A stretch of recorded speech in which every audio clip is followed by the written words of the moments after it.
एक सहाबी ने सफर के दौरान भूख लगने पर अपने ही साथी सहाबी को गुलाम ही बनाकर बेच दिया।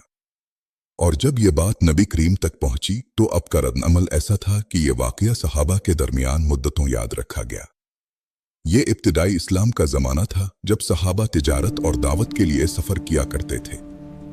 एक ऐसे ही सफर में दो जलील अल-कदर सहाबा साथ थे। हजरत नईमुन बिन उमरो जो अपनी खुश मिजाजी और मिजाहिया तबीयत के लिए मशहूर थे, और हजरत सावीबत बिन हिरमला जो निहायत संजीदा और बावकार सहाबी थे।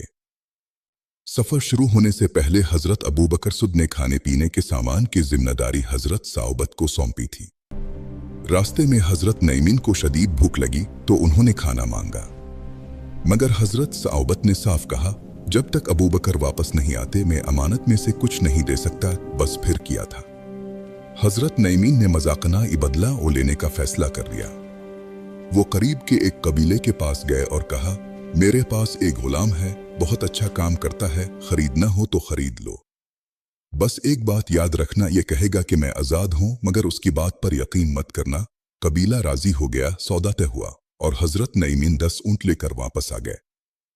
थोड़ी देर बाद वो लोग हजरत साउबत के पास पहुंचे और कहने लगे, चिल्लू हमने तुम्हें खरीद लिया है। वो हैरान रह गए और बार बार कहते रहे, मैं आजाद आदमी हूं। मगर खरीदार हंसते हुए बोले, हमें पहले ही पता था तुम यही कहोगे। जब हजरत अबू बकर वापस आए तो फौरन ऊंट वापस देकर हजरत साउबत को आजाद करवाया।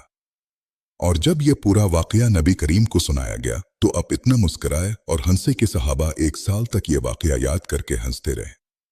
ये सिर्फ एक मजाक नहीं था, ये सहाबा के दरमियान मोहब्बत, अपनायत और पाकीज़ा ताल्लुक की एक खूबसूरत झलक थी।